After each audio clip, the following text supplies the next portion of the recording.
Good morning, Dan and Amy. So when I sat down with Faisal Kahn, a former legislative inspector general for Chicago City Council, a couple months back, talking about his time as the legislative IG in City Hall, he suggested to me that there's a lot of information he was going to continue following up and investigating in his new capacity with this nonprofit play, Project 6.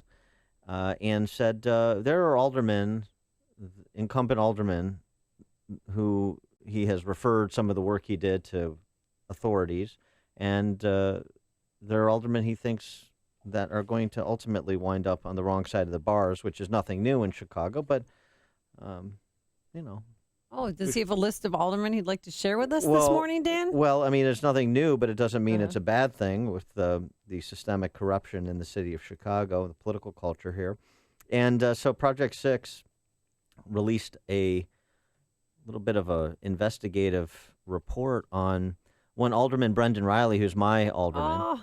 Why is Brendan Riley more important than some aldermen? Not just because he's my alderman, it's because it's the River North, Streeterville area. It's the wealthiest ward in the city, generates about 60% of the city's revenue. It's where all the restaurants and big land developers are. Not all, but it's the kind of epicenter of commercial activity in the city of Chicago. But isn't he also too vice mayor? If something happens to Mayor Emanuel, he takes over. Well, it's just it's a title. Told it's me. not. It's a title. There's no formal powers associated with title. it. Well, he does. He likes his title, and he likes to get his drink on at Boss Bar. Stop. But I'll tell you what, after this report, that 2 to 12 midnight happy hour he has at Boss Bar every day, Faisal Kahn, I don't think, is going to be invited. So let's dig into what Faisal Kahn and his investigators found by having Faisal join us. Faisal, thanks so much for joining us again. Appreciate it.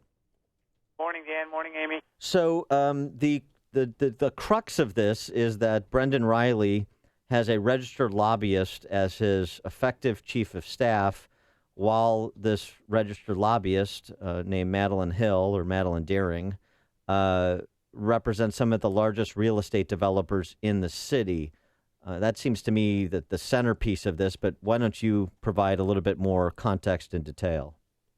Yeah, thanks for having me on, guys. His chief of staff is a woman named Madeline Doring.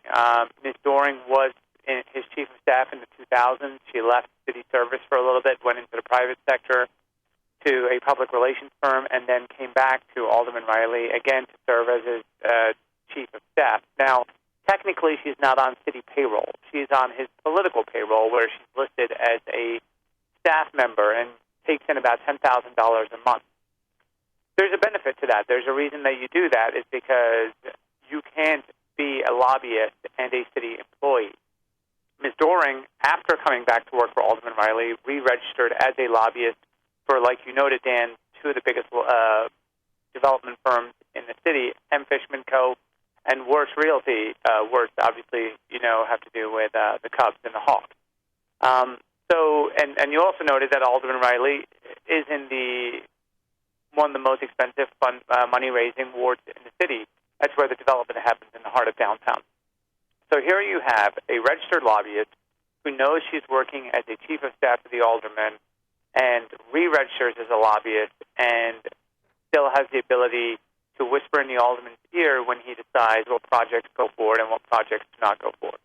And so that's an inherent conflict of interest. And there's a rule that's designed exactly for that reason, because you do not want a lobbyist whose interests are different from those of the taxpayers to be able to influence your elected officials. Well, and just to play this out, and just to make this more tangible, so Riley's a member of the City Council Committee on Zoning, Landmarks, Building Standards, which nearly all development projects in Chicago have to go through. So if you have your effective chief of staff representing these real estate developers, while she's also representing the aldermanic office and his position on this committee that's so important to real estate developers, then she's on both sides of the deal, and so is he.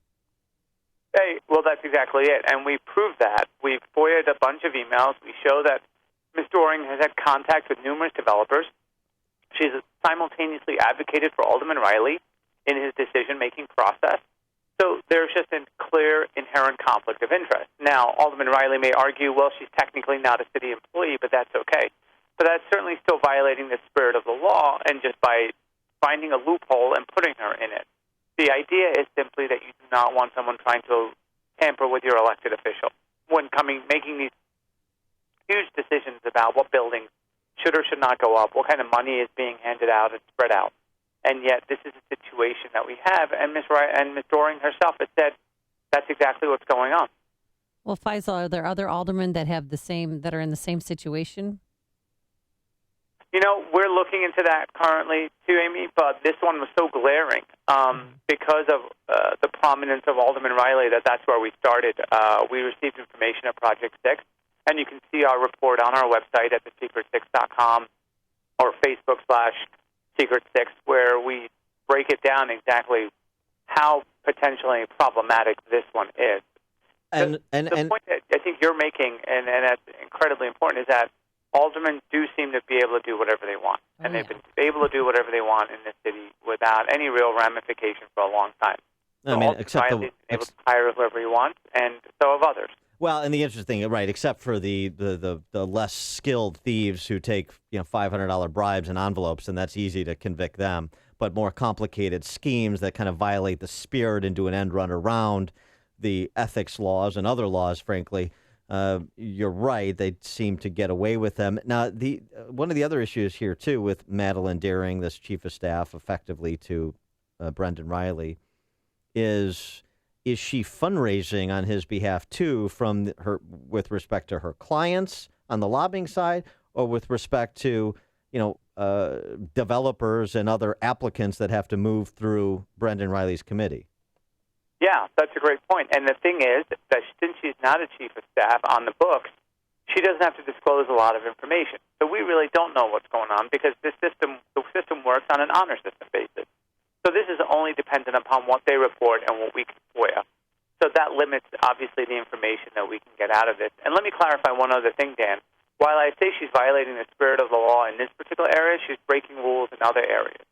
There are direct examples in our report that you'll see that Alderman Riley voted on Fishman and Wirt's applications and deals in front of City Council, which would be a direct conflict of interest for him. So in many ways, they're bending the law. In many ways, they're breaking the law. So and I just want to be specific. This is kind of not breaking administrative rules. This is you're suggesting, and you've got a bunch of examples.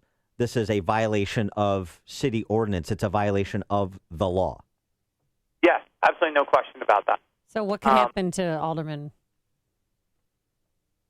Well, theoretically, we've already what could happen to him, it'll be a decision that will have to be made by the Board of Ethics. We forwarded our report to them. We forwarded our report to the Inspector General's office. In fact, they'll have to review this and determine what exactly should be done here. We're hoping, obviously, action should be taken. You're a former prosecutor, and you worked in similar capacities in New York before coming to Chicago. With the investigation that you've done so far, the information that you've called together so far, is there the potential of a criminal prosecution here? I mean, is there criminal wrongdoing here potentially? Potentially, yes, depending on the kind of deals that have been made that we still don't know about. Look, like you noted, Dan, there's fundraising that's involved. There's sometimes financial transactions involved. We don't have that information yet. But this is the gray area we get into, and a very dangerous area when you do have a lobbyist working directly for an elected official who also has the ability to control developers and what's going in a ward. And so it's always in developers' interest to kind of stay on the good side of the alderman because he or she may be getting a fantastic deal. And has Alderman Riley responded to this report? Not that I'm aware of. Ms. Doring gave a statement to the Daily Line where she said she believed her position was unique but not wrong.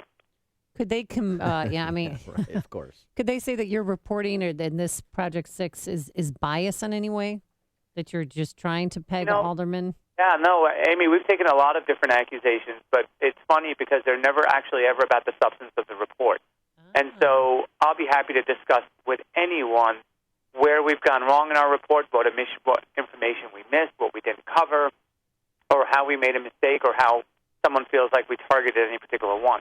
But the conversation never really ends up being about that, and that's pretty much the Chicago way, right? Mm-hmm. Chicago way is always attack the messenger instead of actually talking about what's going on. So when I hear stuff like that, I just laugh it off. Well, right. It's the lawyer trick. If the facts aren't with you, attack your opponent. All right. He is Faisal Kahn. He's the CEO of Project 6, former legislative inspector general of the city of Chicago, of the Chicago City Council. Excuse me. The report we're referencing can be found at thesecret6.com. This is on Alderman Riley and his chief of staff. And also for a long-form interview that gives a lot more detailed background on Mr. Kahn, and both in terms of his work in New York and Chicago up to present, go to upstream-ideas.com, where we did an Against the Current and spent about 45 minutes chatting about these and many other issues. Faisal, thanks as always for joining us. Appreciate your time. Thanks, guys. Take care. And Faisal Kahn joined us on our turnkey.pro answer line.